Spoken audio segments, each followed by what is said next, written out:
Hello, everyone. Welcome to a brand new episode of Predictions with PCJ. I am your friend and host, PCJ, the Pop Culture Junkie, talking about SummerSlam 2019 this Sunday, only on the network, live streaming on the network. Check it out. It is the night after NXT TakeOver Toronto, which is really what I'm really psyched up for. I'm really psyched up. I can't wait to see Adam Cole, Johnny Gargano, 2 out of 3 falls. It's going to be amazing. Will the Undisputed Era be draped in gold following this Saturday? We will see. I think it's going to happen, but we'll see. So I will be, of course, live tweeting all during NXT TakeOver Toronto, and of course the next night during all, 7 hours of SummerSlam, however long that show's going to be. I will be tweeting during both shows, so follow me on Twitter, PopCultureJunk2. Links are below in the description of the video here. But let's get to talking about this week's Raw and SmackDown. I have to say, I had a really good time watching Monday Night Raw. It was a very interesting show. Was not great, but it did have some good moments. I really enjoyed the Fatal 4-Way Women's Tag Team title match. I thought it was good. There was a couple of spots that was a little I was really surprised that we have new champions. The Iconics were the first eliminated, and we have brand new women's tag team champions, Alexa Bliss and Nikki Cross. I'm happy that they have a championship. Good. I'm very upset and confused what they're doing with Kairi Sane and Asuka.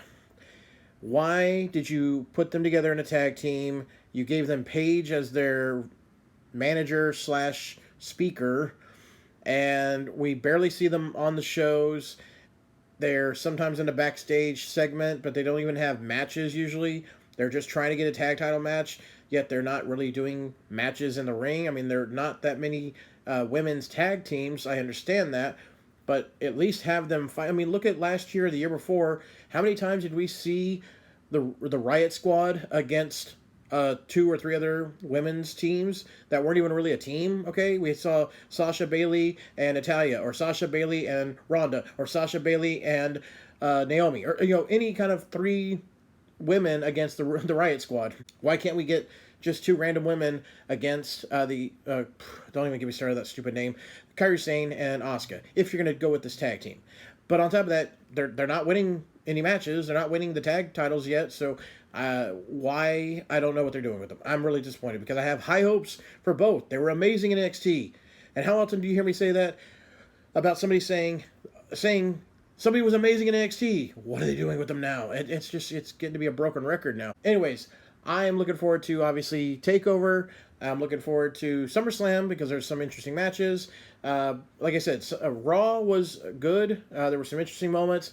Let's go back real quick. I'm going all over the place. I know, but I'm a little excited. So we had more of this Roman Reigns mystery, and we saw him almost get run over in the parking lot. Really weird, okay? You have Samoa Joe come out at the beginning of Raw, and he's shooting a promo, standing on top of the announce table, on the commentary table, yelling, saying, "Oh, they're blaming me. It's not me. They're blaming me." Then he's calling out Roman, finds out Roman's in the parking lot later on. Roman doesn't show up until like 3/4 of the show. Roman doesn't show up. Okay, call time's at 2 o'clock in the afternoon, and he shows up at 9:30. He shows up. Samoa Joe's all pissed off, ready to attack him, and all of a sudden a car comes out of nowhere and hits the back end of the side of the vehicle, nowhere near Roman, of course.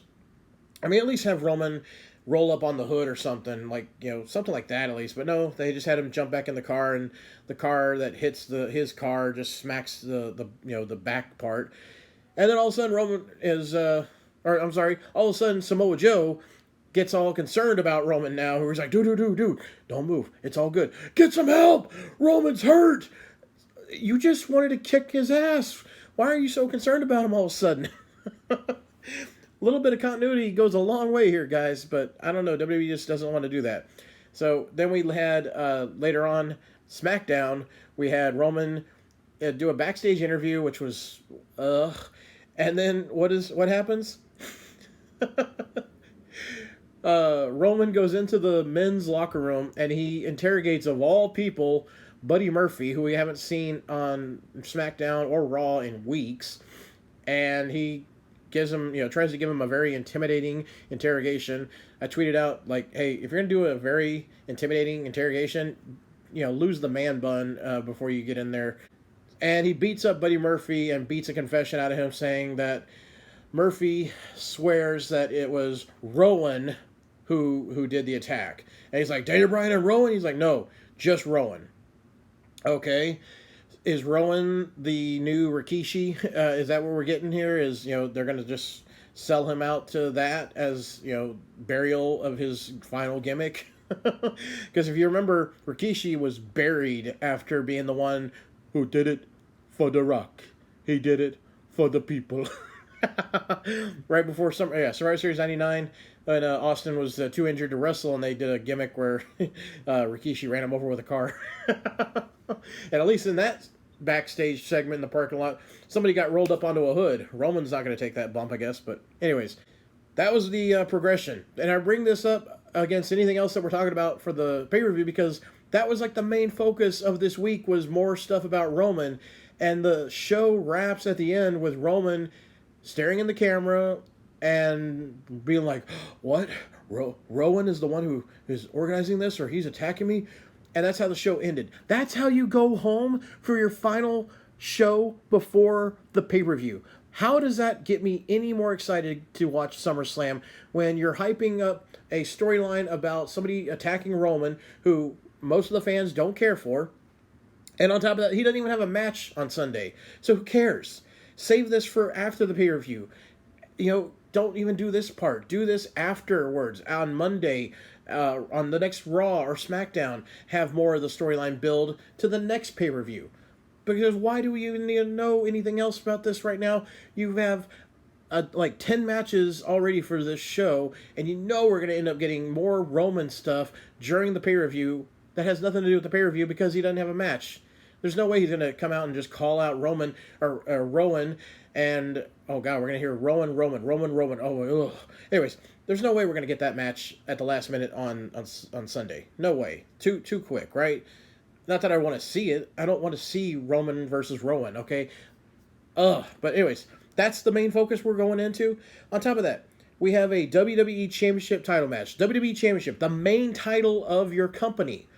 And he wasn't even on Raw or SmackDown. The final hype build for the WWE Championship title match was Kofi and Randy in pre-recorded packages that they played on the Titantron. Come on! How are you supposed to hype up anything with just a video package and you don't even have them on the show the week of leading up to the pay-per-view? That's bizarre. I don't understand it. All right, let's get to the main event here. Let's get to the actual full card. We got 10 matches to pick our predictions with, and then after that, we'll get to some news and rumors, follow with some fan questions. First off, we have the WWE Cruiserweight Championship title match. Drew Gulak defending against Oney Lorcan. I'm going to go with Drew Gulak. I'm not really a follower of 205 Live. I'm just going to go with Drew Gulak. Next up, we have Charlotte Flair versus Trish Stratus. I don't know why they had to rush this. I really felt like they could have built this match up all summer. Charlotte has not really done anything since she lost the SmackDown title at WrestleMania to Becky Lynch.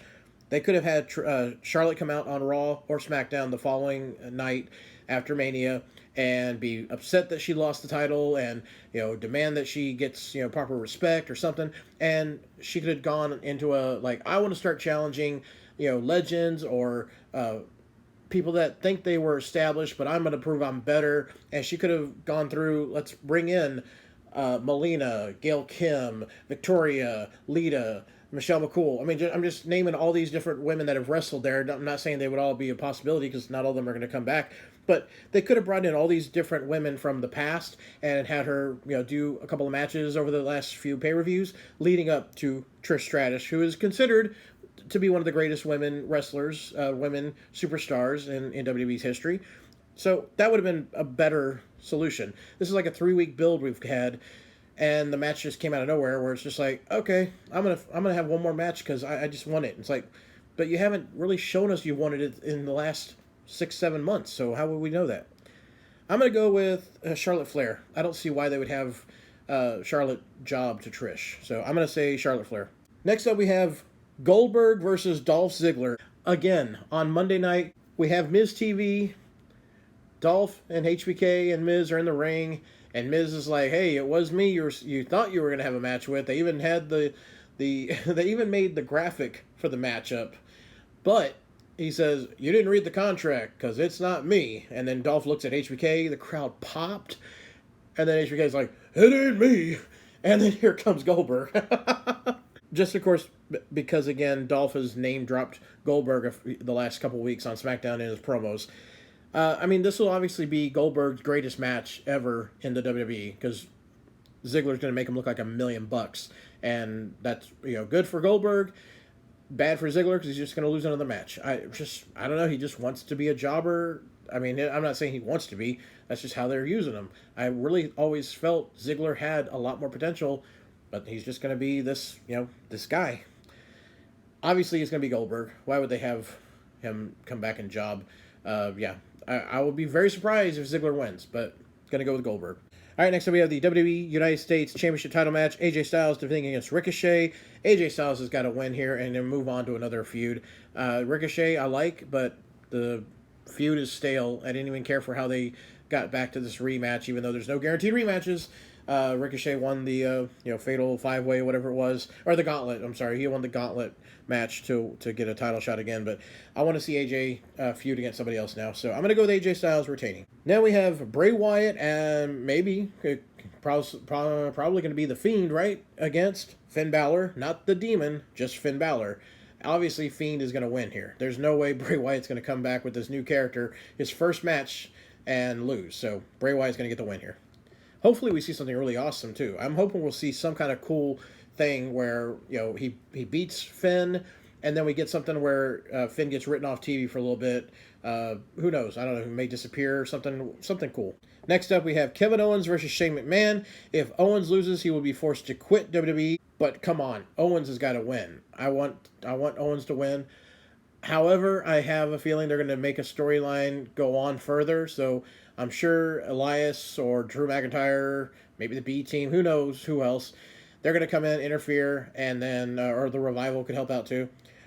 Owens will probably lose, and then he'll just continue showing up and stunning people and lead that to another matchup where he has to, fight somebody else to get his contract back, something like that.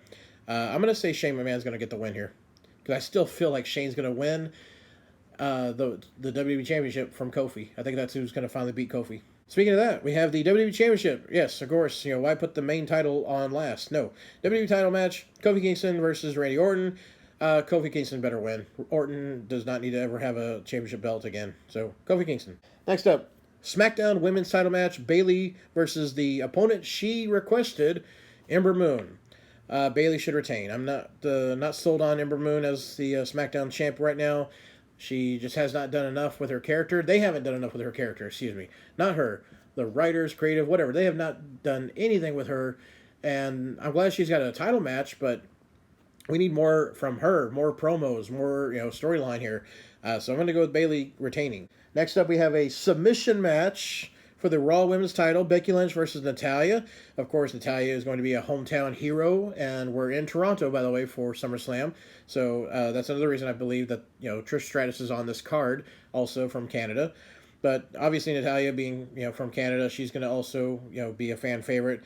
Becky Lynch, I mean, it'll be interesting to see. It's not 1997 Bret Hart versus Stone Cold, where you're going to have all the Canadians cheering for the Hart Foundation, booing Stone Cold, and then they go to America, and it's the complete opposite, even though that was an amazing time period. So this is a submission match. Becky Lynch, her finisher is the disarmer.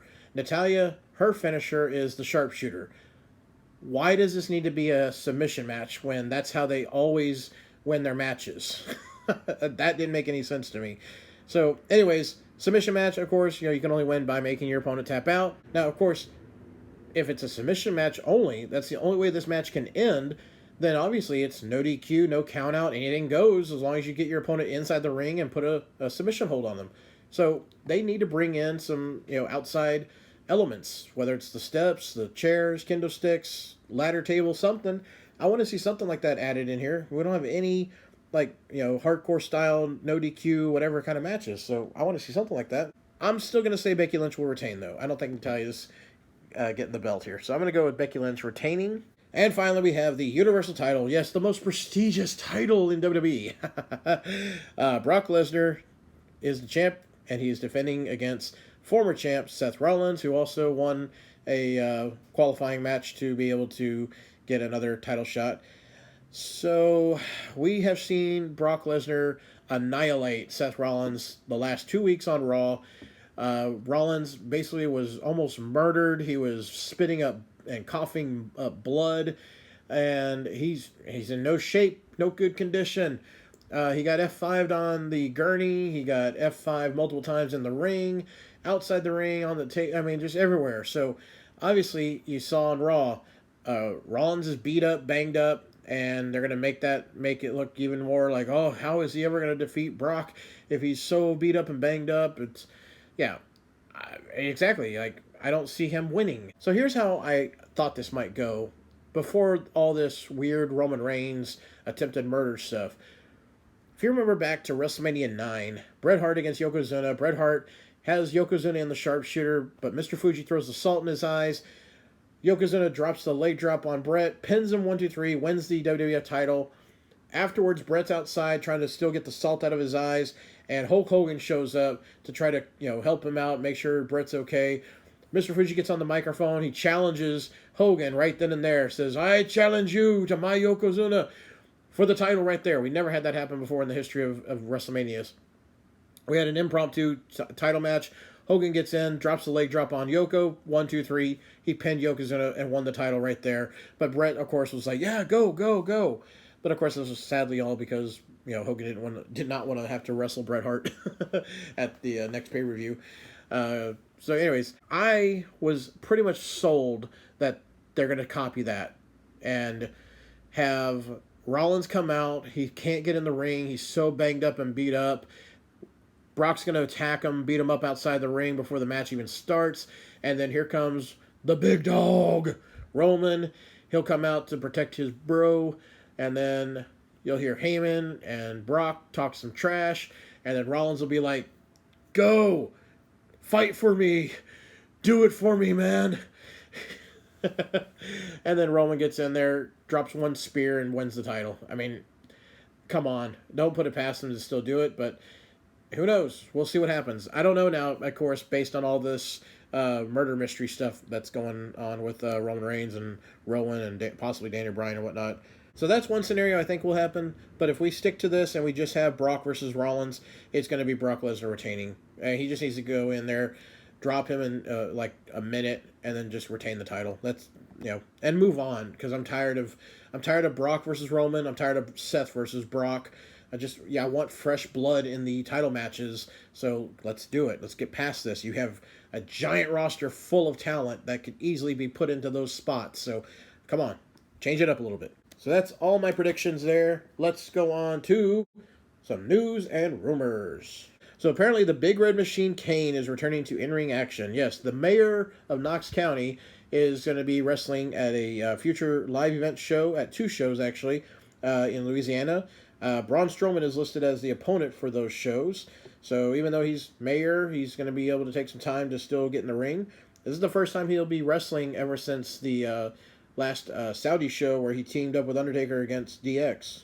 Now, speaking of The Undertaker, there are no clear final details that have been released, but apparently Undertaker will not be going to any other companies anymore, period, at all. No rumors of that, because apparently Undertaker has signed a lifetime contract with WWE.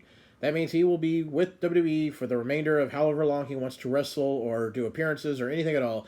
Interestingly, he did a live appearance at a local shop here in Houston last year, but he did it as, they advertised it as Mark Calloway. Come meet Mark Calloway, not The Undertaker. Come meet Mark Calloway, and you get pay like $200 for an autograph, another $100 for a photo, that kind of thing. It was just ridiculous, the prices. I know he charges probably like $20,000-$30,000 for an appearance. It's ridiculous, but it was interesting that they didn't use the Undertaker name. So apparently, Undertaker will be there for the remainder of his life. So last Thursday, we heard the very sad news that WWE Hall of Famer legend Harley Race passed away due to complications from lung cancer. rest in peace, one of the greatest of all time. If you haven't ever had a chance to see anything from Harley Race, go check out all his matches you can on like the network or online. Some amazing matches against Ric Flair, Andre the Giant, Junkyard Dog, lots of names to look at. So very sad to hear the passing of one of the greatest of all time, and he truly will be missed because he was a big influence on so many stars. Also want to point out that Bobby Lashley is reportedly dealing with an injury that is going to keep him out of action until around early November. He recently had surgery to remove bone spurs from his elbow. He has not been on TV actually since July 15th. And finally, in case anyone's wondering about a certain tag team and why they're not scheduled for anything at SummerSlam, the Usos have reportedly been pulled from the SummerSlam meet and greet in Toronto. Even though they're not scheduled for matches, they were scheduled for a meet and greet on Saturday, August 10th. There's no reason that's been given from WWE, but the belief is that Jimmy Uso won't be allowed to enter Canada due to his recent DUI arrest. I still think they need to just write the Usos off TV for a long time and both make sure that they are, clean and clear and take care of themselves, because this is just a serious accident waiting to happen, I think, if they keep going the path that they've been on. All right, let's get to some fan questions. Remember, you can always send me tweets on my predictions or my spoilers, recap, and results videos, and you'll get a shout out. So we got, first off, from Josh, we have best match of the night, question mark. Best match of the night could easily be AJ Styles against Ricochet, or quite possibly it could be Ziggler against Goldberg, just for the type of selling I know Ziggler's going to do. I want to see Ziggler outdo Shawn Michaels against Hulk Hogan. If you have not seen SummerSlam 2005, I highly recommend just go watch Shawn Michaels versus Hulk Hogan. If you think Shawn Michaels is great at making somebody look like $1 million, just watch and see how amazing he made Hulk Hogan look that night. Because Hulk Hogan went Super Saiyan and just had the enormous strength that he never knew possible. But yeah, I want to see Ziggler get a spear and then just go flying over the top rope, rolling around the ring 12 times, and then roll back in and land on his back. Josh also asks, will Goldberg redeem himself from the bad match versus Taker? Yes, and it will be because of Ziggler. What match are you looking forward to the most? So the matches I'm looking forward to the most would be Kevin Owens versus Shane McMahon, because I'm a big fan of Kevin Owens, obviously. I'm looking forward to AJ Styles and Ricochet, Finn Balor and Bray Wyatt. I am actually looking forward to Brock Lesnar versus Seth Rollins, because I want to see what they're going to do here. Rollins is so beat up and banged up, he should not even make it to the show. So what are they going to do? Let's see what are they going to do to give us a little bit of entertainment. This should probably close out the night. This is usually the last match if it's Lesnar and the Universal title, except for Mania, of course. So are we going to see that as the last match still, and they're going to just squash Rollins in 2 minutes? What's going to happen? I'm curious, because there's a lot of possibilities, and if you haven't been paying attention to Raw or SmackDown or the last two pay-per-views, we've really seen some swerves that we didn't expect, okay? And the last couple of pay-per-views have not actually been bad. They've been entertaining and different and, dare I say, good. It's crazy, right? To say that WWE put on a good pay-per-view. It's very rare, but it's been happening lately where we get something different. It makes it better. Oh, wow. So yes, I'm looking forward to those, and all in all, the card should be entertaining. Okay, we do have some really good, interesting matchups. Samantha asked, do you think that Drew McIntyre will have a match or will get involved in the Shane McMahon fight? I don't think Drew's going to have a match. I think he should have been booked against Brock Lesnar. I would have rather seen that than Seth Rollins in this beat-up, broken-down storyline, or even, Rollins 100%. I still don't want to see this again. We've seen it. It's been, 4 years ago at Mania that he beat, Lesnar and Roman in the, when he surprised to cash in and all that. I'm tired of it. I'm tired of Roman and Seth. It's just, okay, enough. Look at the Attitude Era. I hate to bring that up all the time, but look at the Attitude Era. Austin was champion a lot, and Rock was champion a lot. But who else did we have that won the title in the same period? We had Mankind, we had Triple H, Undertaker, Kane. Okay, the title got passed around to multiple different people, not just your same two back and forth. Let's change it up, guys. Let's get something different. Marcus asks, why should we care about Roman Reigns getting hit by cars or falling equipment in the backstage? I don't know. It's not like as if this happened years ago prior, like let's say 2014 when Roman was actually cheered for to hopefully win the Rumble that year, and you know, he didn't. But since then, he's been shoved down our throats so much.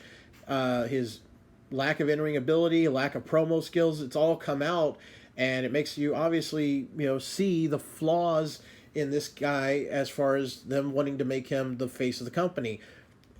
Cena, you know, when he was pushed down our throats, he at least could bring the fans around no matter how much you hated him or not. He'd get on that mic and he'd entertain you, and you'd be like, all right, this guy's not too bad. Or, okay, you know, he brought me around. He brought me around. I was sick of John Cena when he first started winning the title and was, you know, getting shoved down our throats. But then he'd get on that mic, he'd start cutting some promos, and they were entertaining. Roman can't cut a promo to save his life, and he can't do it to bring the fans around. The only thing Roman's been able to do to get the fans to come back was, one, sadly, he had a very serious illness, and I feel bad, and I'm grateful and thankful that he was able to come back. Don't wish that on anybody. At the same time, what else can he do? He can do hardcore matches with tables and chairs and other and weapons and such. That's all that he's been able to do to make the fans be like, oh yeah. But unless he's, you know, going to have a hardcore match every single time, it's like, what else do you have? You don't have any classic matches that you can pull from and be like, oh, that was Roman's greatest match. Well, yeah, he's had some good matches against like Daniel Bryan or AJ Styles, but those opponents made him look good. And he's not always wrestling guys that are going to make him look, you know, like $1 million. So I don't see how we're supposed to care right now. It's weird how they're picking this as a storyline. I just don't get it. All right, guys and gals, thanks so much for the questions. Remember, follow me on Twitter, Pop Culture Junk 2. I'll be live tweeting all through Toronto TakeOver as well as SummerSlam. Now, of course, following SummerSlam, I will be posting my spoilers, recap, and results video for all the happenings from SummerSlam, so you can tune in and check that out, give you all my thoughts and feelings and opinions on what we saw, what we witnessed. But if you want to talk to me during the show, follow me on Twitter, and I'll be live tweeting. We can talk about everything we're watching at that moment. All right. Well, like I said, I'm excited for Sunday. I'm excited for Saturday more. Obviously, NXT is going to be amazing. How they are able to just put on 5 matches and just do it in a few hours, couple hours, and it blows away generally whatever is going to happen the next night on, you know, WWE television. But we will see. I'm keeping my fingers crossed. I want to go in with a little bit of high hopes with SummerSlam, and hopefully it pays off. We'll see. Let me know your thoughts, though. Everyone share your thoughts, post some comments. Let me know what you think of Raw and SmackDown this week. What are your thoughts on the outcomes for this weekend? Which one are you more interested in seeing, TakeOver or SummerSlam? Let me know. Thanks as always for watching and listening. I will see y'all again on, we'll be talking this weekend about wrestling. So tune in then. All right, guys and gals, this is PCJ, the Pop Culture Junkie. Thank you for watching. See you again. Signing out.